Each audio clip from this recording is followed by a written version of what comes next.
Un cordial saludo para los estudiantes del curso de Semiología e Introducción a la Clínica en su módulo de Semiología Cardiovascular. En esta clase veremos el examen yugular. Mi nombre es Carlos Andrés Pineda, soy médico y cirujano y especialista en medicina familiar de la Universidad del Valle, coordinador del curso de Semiología e Introducción a la Clínica. Bueno, vamos a empezar.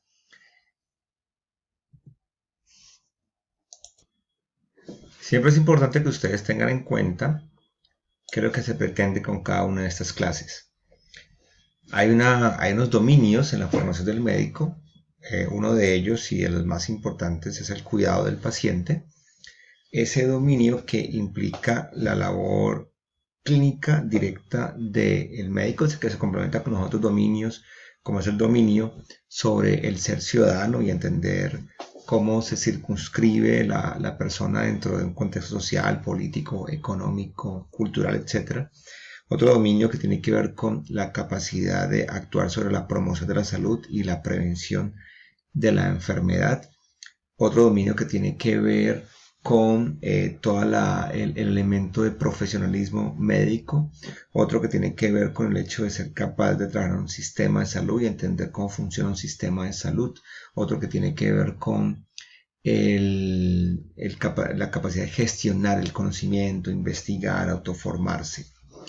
En esta semiología se inscribe esencialmente dentro del dominio de cuidado del paciente, cuya competencia general es realizar la atención médica individual en contextos ambulatorios, domiciliarios, institucionales, de urgencias y hospitalarios de todos los niveles de complejidad, bajo los principios del profesionalismo médico, con habilidades comunicacionales, fundamentado en un sólido conocimiento de las ciencias biomédicas y sociohumanísticas, la semiología médica, la evidencia científico-clínica, los principios epidemiológicos y de costo-efectividad, con el fin de diagnosticar y tratar la enfermedad, aliviar los síntomas, contribuir a mejorar la calidad de vida y facilitar la recuperación funcional y evitar la progresión del daño.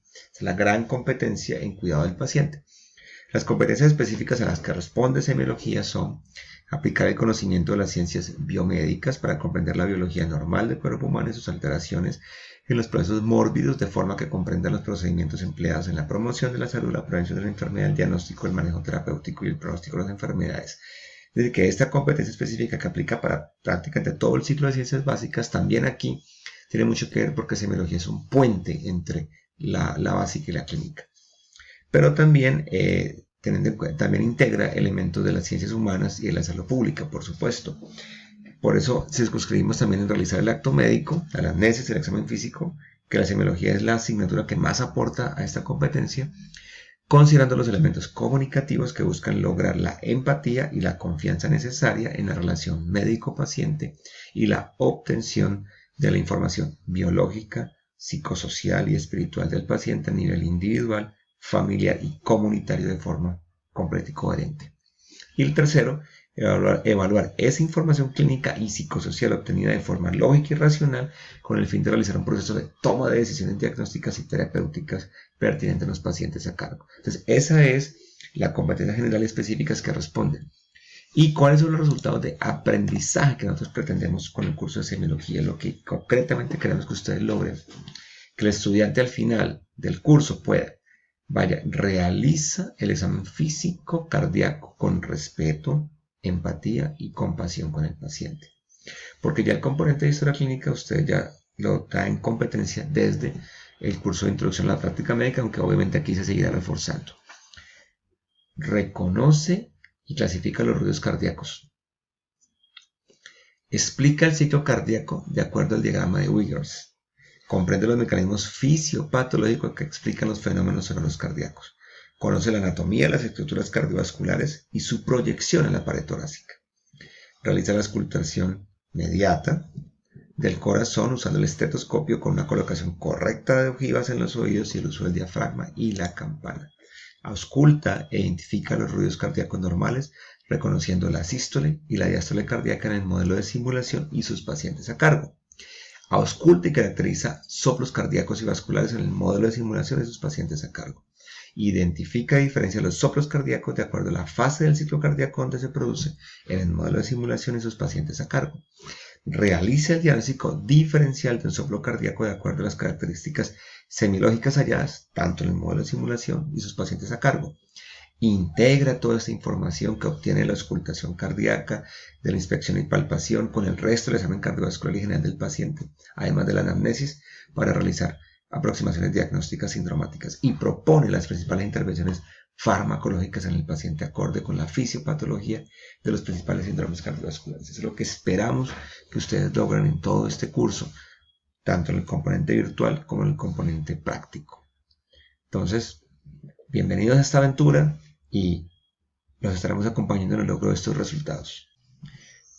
Para este momento, dentro de la secuencia del curso, ustedes ya debieron haber visto la clase sobre síntomas cardiovasculares, la inspección general del paciente con foco en problemas cardiovasculares, la clase de signos vitales, en especial la clase sobre pulso arterial y muy importante todos los elementos del pulso carotidio y la clase sobre tensión arterial. También la clase sobre los pasos generales del examen físico cardiovascular que hicimos con una demostración en vivo con un paciente simulado, y en este momento veremos la clase sobre el examen yugular. Posteriormente ustedes deben continuar con la clase sobre la inspección y la palpación de la región precordial y sobre la auscultación cardíaca de los ruidos cardíacos y la auscultación cardíaca de los soplos cardíacos. Es importante que tengan esa secuencia porque hay un enlace y una lógica en esa secuenciación. Entonces hablemos del examen yugular. ¿Por qué es importante el examen yugular? El examen yugular es importante porque ustedes en el examen yugular están obteniendo una información sobre la bulimia, el volumen intravascular, sobre las funciones de las cavidades derechas, sobre la integridad o no de las válvulas pulmonar y tricuspidea, y sobre incluso el estado del pericardio. Y lo que nosotros hacemos en el examen yugular es evaluar la vena yugular externa y la vena yugular interna. Recordemos un poco de la anatomía. La vena yugular externa, recuerden ustedes que viene pasando por encima del cuerpo del esternocleidomastoideo, más o menos hacia su punto medio o un poco hacia el tercio proximal, hacia la parte cefálica. Entonces cuando la vamos a buscar por encima del esternocleidomastoideo. Ella va a hacer su drenaje hacia la vena brachiocefálica y de allí va a conectarse con la cava superior y el atrio derecho. Entonces hay una comunicación más o menos directa con esta parte de las estructuras cardíacas. Y la vena yugular interna, recordemos que ella sí viene por debajo del esternocleidomastoideo justamente, y más o menos su parte más distal, cuando está a punto de hacer su drenaje, va a estar por debajo del triángulo formado entre los dos vientres del esternocleidomastoideo. La parte que se inserta en el manubrio esternal y la parte que se inserta en la clavícula, que es donde podríamos llegar a buscarla. Aquí podemos verla también gráficamente. Aquí está la yugular externa por encima del esternocleidomastoideo y aquí está la yugular interna por debajo del esternocleidomastoideo y la vamos a buscar aquí. Miren que aquí está el manubrio esternal, aquí está la clavícula, es en una parte en el tercio proximal de la clavícula. Entonces son las dos venas. ¿Y qué vamos a hacer allí? Lo que vamos a ver el día de hoy. Vamos a medir la presión venosa yugular que está en concordancia con la presión venosa central. Vamos a mirar la presencia o no de la ingurgitación yugular. Vamos a mirar la maniobra abdomino-yugular, el signo de Kussmaul y las ondas del pulso venoso yugular. Entonces, empecemos. El examen yugular, en cuanto a la medición de la presión venosa, ¿cómo debes ubicar al paciente? Tu paciente debe estar acostado, debe estar con su cabeza apoyada, que no esté con la cabeza en el aire para que no tenga que forzar y hacer contracción de los músculos del cuello, sino que pueda estar muy relajado. Debe estar en una cama en la cual podamos, o una camilla, idealmente una cama hospitalaria donde podamos estar cambiando la angulación del tronco. Ubicamos primero a 45 grados y de ahí debemos poder hacer una movilización de ese ángulo. Recordemos, y es importante tenerlo en cuenta aquí, que la angulación se hace con el tronco, no con el cuello. O sea, el que debe estar inclinado es el tronco y por ende el cuello. Pero no solamente el cuello, porque a veces lo que se hace es colocar simplemente unas almohadas en la cabeza, que no es suficiente. Debe estar inclinado es el tronco. Y nosotros lo que vamos a ver en cuanto a la evaluación de la yugular externa es mirar en qué ángulo, digamos, eso sí, el ángulo mínimo son 30 grados. donde podamos ver el punto del menisco superior de la columna de sangre que está en la yugular interna o externa. Eso es lo que nosotros vamos a visualizar aquí. Entonces aquí anatómicamente tenemos el ángulo de Louis.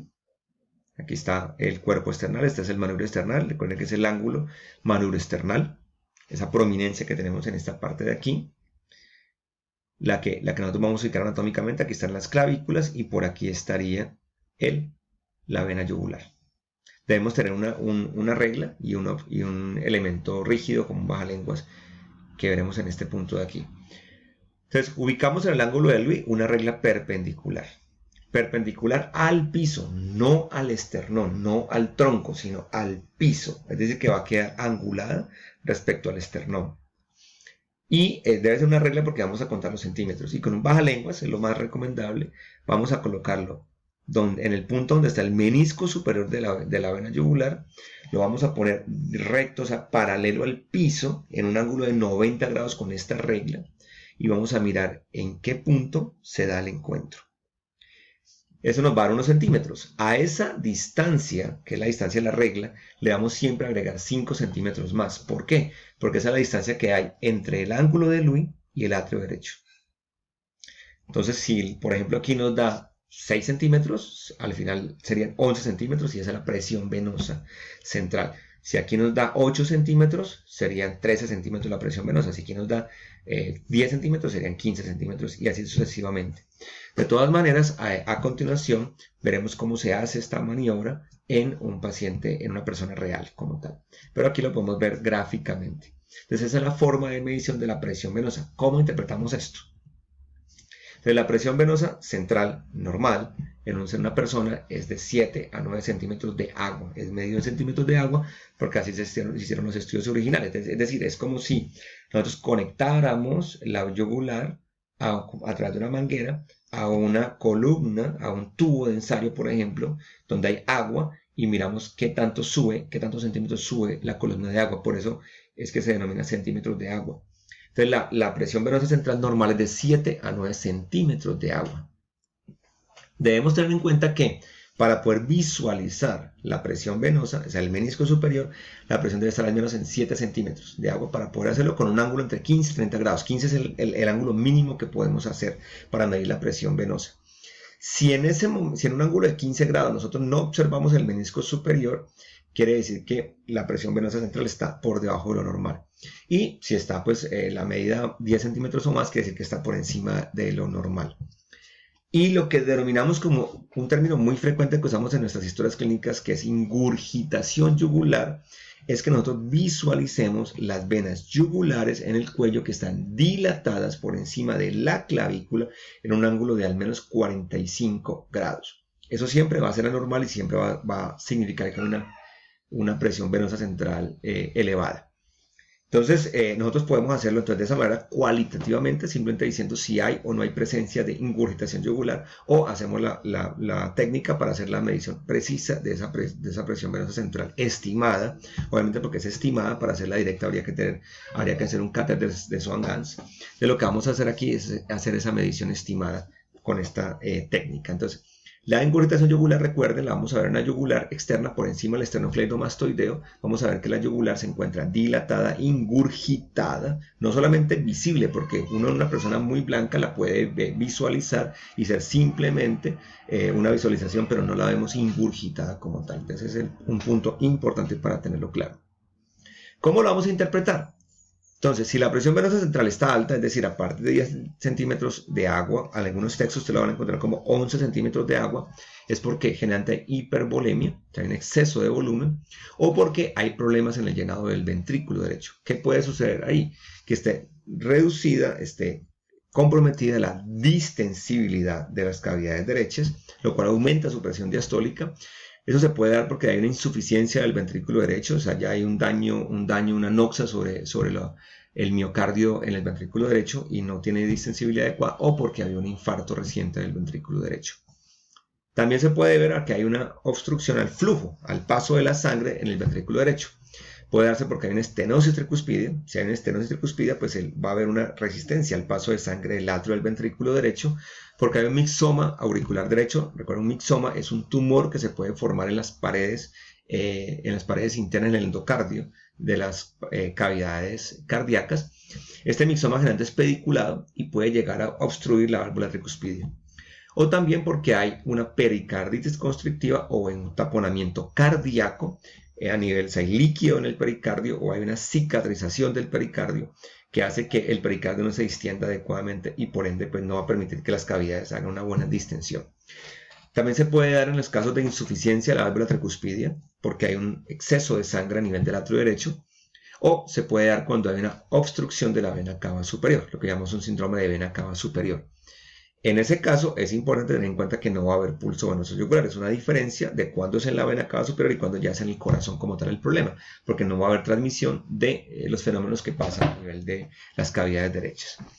Por el contrario, cuando encontramos una presión venosa baja, es porque hay una hipovolemia, es decir, hay una pérdida de volumen sanguíneo. ¿Qué otra técnica debemos emplear? Lo que denominamos la maniobra abdomino-yugular o también conocida tradicionalmente como la maniobra hepato-yugular. ¿Cuál es la técnica? Que la vamos a mostrar ahora en un paciente simulado. En la técnica tú haces una compresión con tu mano o con tus manos, bien sea a nivel de la línea media, un poco por encima del ombligo para comprimir la vena cava, o bien sea a nivel del hipocondrio derecho para comprimir el hígado. Lo que estamos haciendo al hacer esa maniobra, hacer esa compresión, que debe ser una compresión con una fuerza que tenga alrededor de 30 a 40 milímetros de mercurio. No diría, bueno, ¿yo cómo sé qué es esa fuerza? Pues uno puede colocar un tensiómetro con la perilla cerrada en una superficie rígida, en una mesa o en la camilla, e insuflarlo. Se va a insuflar el brazalete, pero no va a marcar milímetros de mercurio porque no está dando resistencia contra nada. Y en ese momento yo presiono y miro el manómetro. Y miro cuál es la fuerza que tengo que hacer para que el manómetro se eleve 30 a 40 milímetros de mercurio. Y simplemente esa es la fuerza que yo tengo que acostumbrarme a hacer para hacer la maniobra abdomino-yugular o hepato-yugular. Es más recomendable hacer la maniobra abdomino-yugular que la hepato-yugular, porque en un paciente que realmente tenga problemas de resistencia a nivel de cavidades derechas, pues es muy probable que el hígado esté congestivo y por lo tanto doloroso. Entonces es simplemente para no causar dolor en el paciente. Yo debo hacer la presión durante 30 segundos continuos y estar observando qué pasa a nivel del cuello con las yugulares. ¿Cuándo se considera positivo? Cuando al hacer la compresión hay casi que en forma inmediata una ingurgitación de las venas yugulares que se sostiene mientras yo hago la compresión a nivel hepático o a nivel de la vena cava inferior.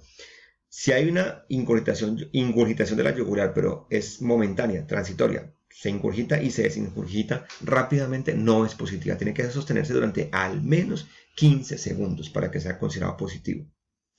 ¿Qué significa? Y entonces, ¿cuándo debería realizarla? Significa lo mismo que vimos anteriormente cuando hay aumento en las presiones venosas centrales. Lo mismo, es decir, problemas a nivel de la volemia o problemas a nivel de las cavidades derechas.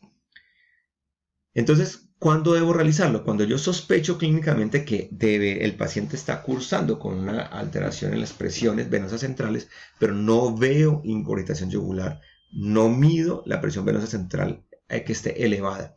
Ahí lo hago porque es una técnica más sensible, es decir, me detecta problemas en forma más temprana que cuando yo ya veo la yugular ingurgitada. Entonces, por eso ahí es que lo hago y tiene una validez importante, tiene una especificidad muy importante, la sensibilidad no tanto, pero nos puede ayudar a detectar casos más tempranamente de problemas en cavidades derechas. Recuerda que cuando hablamos de problemas en cavidades derechas, el problema también puede ser secundario a algo izquierdo, que es lo más frecuente. Cuando yo tengo una insuficiencia cardíaca de las cavidades izquierdas, finalmente eso va a repercutir en alteraciones en las cavidades derechas. Entonces, igualmente, la maniobra la puedo aplicar en esos casos cuando no veo la yugular alterada. Entonces, es una maniobra muy importante para realizar. El signo de Kussmaul es simplemente algo que visualmente yo veo en las yugulares. Entonces, recuerden que cuando yo inspiro, tomo aire. En ese momento no olviden que fisiológicamente lo que estoy haciendo es disminuir, o sea, negativizar aún más la presión intratorácica. Yo expando diafragma, expando intercostales, horizontalizo las costillas, expando todo el tórax y de esa manera la presión intratorácica se negativiza más. Y eso crea una especie de efecto Venturi, una especie de efecto de vacío que chupa.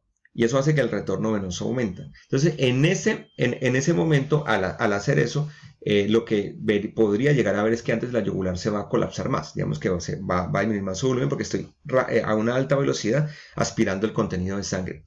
Entonces yo nunca debo ver que al inspirar la yugular antes se aumente. Entonces lo que se llama el signo de Kussmaul es lo que se denomina un aumento paradójico de la yugular con la inspiración, que eso no debería pasar normalmente, por eso es paradójico.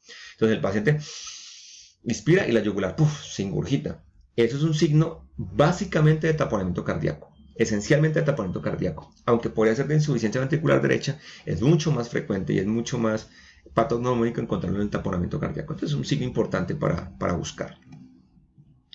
Ahora pasemos al último paso del examen yugular, que es el pulso venoso yugular, pero que es un paso complejo y que nos crea muchas dificultades y que hay que hacerlo muchas veces para poder adquirir toda la competencia para poder realizarlo. Entonces, lo que es la base del pulso venoso yugular es que las ondas de las paredes de la yugular están reflejándome los fenómenos hemodinámicos del hemicardio derecho. Sí, importante esa conexión directa. A la hora de poder visualizarlo, debemos diferenciar el pulso venoso yugular de las ondas del pulso carotidio. Claro, las ondas arteriales son mucho más fuertes y van a ser más dominantes, y cuando yo veo el cuello de un paciente, y sobre todo si el paciente es delgado, es muy probable que yo vaya a ver siempre las ondas del pulso arterial. Por eso hay que hacer esa diferencia importante. ¿Cómo diferenciarlo?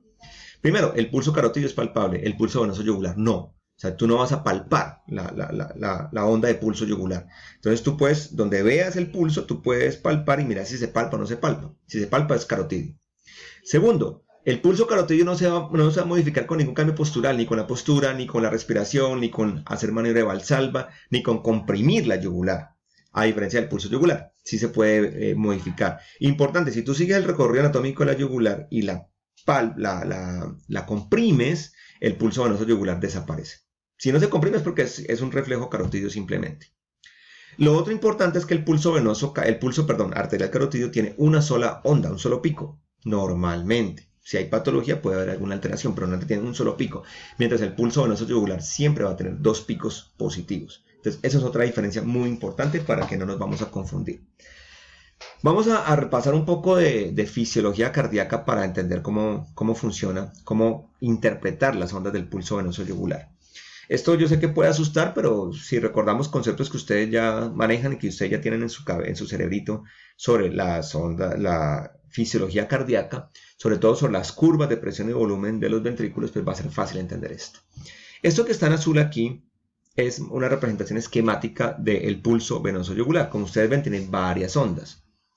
Entonces miremoslas cada una de ellas. Tiene una primera onda positiva llamada onda A. Tiene una segunda onda positiva muy pequeña llamada onda C, que no es visible, no se visualiza realmente. Tiene una onda descendente llamada onda X. Tiene una segunda onda positiva, bueno, tercera, pero segunda visible, llamada onda V. Pueden ser, la verdad, no se dejen confundir, pueden ser igual de altas. La verdad, no hay una diferencia muy significativa entre las dos ondas.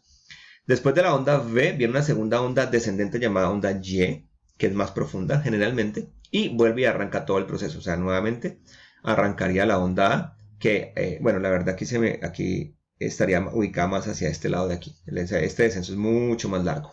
Entonces ubicamos en estas curvas de aquí. Entonces aquí corresponde la onda A. Entonces ustedes pueden ver que la onda A, onda positiva, está coincidiendo en el tiempo con esto. Entonces, perdón, se me fue aquí.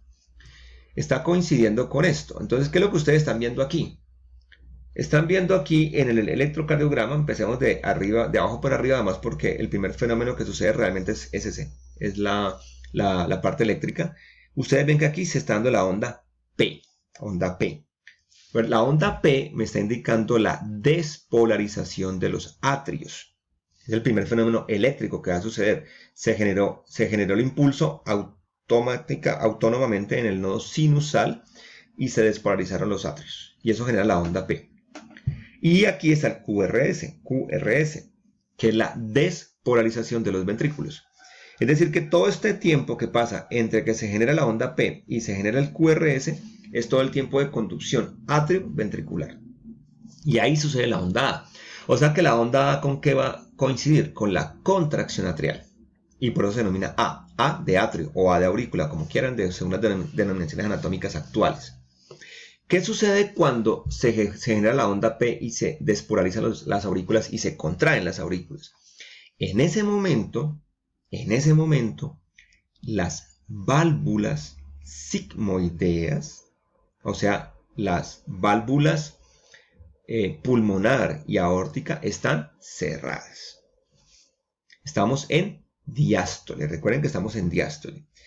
Y en cambio, las válvulas atrioventriculares están abiertas, o sea, la mitral y la tricuspidea. Eso quiere decir, como estamos diciendo, entonces, que esta esta contracción atrial, lo que va a generar es que se impulsa la sangre para acabar como de vaciar el atrio, por así decirlo, para pasar la sangre hacia el ventrículo derecho. En este caso vamos a hablar de cavidades derechas. Y contra pues, una válvula tricuspidea que está obviamente abierta. Entonces, esta válvula tricuspidea está abierta, se contrae el atrio, pasa la sangre, se aumenta un poco la presión, no mucho, y se acaba de aumentar el volumen ventricular. ¿Qué pasa cuando ya se genera el QRS? Se contraen los ventrículos. Entonces, el ventrículo se empieza a contraer y al contraerse, a través de la acción de los músculos papilares, van a tensar las cuerdas tendinosas y van a suceder dos cosas. Se va a empezar a cerrar la válvula tricuspidea, también la válvula mitral, pero hablemos de derecho. Se cierra la válvula tricuspidea. Aquí en este punto se cierra la válvula tricuspidea.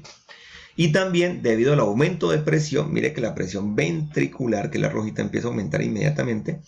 Eso también ayuda a que la válvula mitral se cierre. Digamos que son los dos fenómenos, pero sobre todo los músculos papilares. En ese momento, todo el ventrículo está cerrado. Todo el ventrículo. O sea, no tiene por dónde salir la sangre. Se ha cerrado la tricuspidea, está cerrada la pulmonar. Como la presión aumenta, hasta que supera la presión de la aorta o la pulmonar, en este caso sería la pulmonar, la supera. Entonces, ¿qué hace? Abre inmediatamente la válvula pulmonar y empieza a salir la sangre. Entonces, la sangre empieza a eyectarse, la presión sigue aumentando. Miren que ya al eyectarse la sangre, obviamente el volumen ventricular empieza a caer y se da toda la eyección de sangre, y esa eyección de sangre está coincidiendo con esta onda C. Se llama C por carotidio, porque es el momento en el cual al impulsarse la sangre, ¡pum!, se genera un impulso positivo. Por eso se da la curva positiva, bien sea en la carótida o bien sea en la parte derecha. Entonces se genera una pequeña onda positiva que no es visible, o sea que realmente ustedes no la van a ver, simplemente sepan que pletismográficamente eso es lo que sucede. Y ya en ese momento empieza a predominar la caída. Como en ese momento tenemos el septo atrioventricular, tenemos la válvula tricuspidea cerrada, pero tenemos la sangre saliendo por la pulmonar a alta velocidad, ¿qué es lo que va a pasar? Se va a crear también un efecto de vacío, de chupado, por así decirlo. Entonces, ¿qué hace el septo atrioventricular y la válvula tricuspidea? Esto se hunde.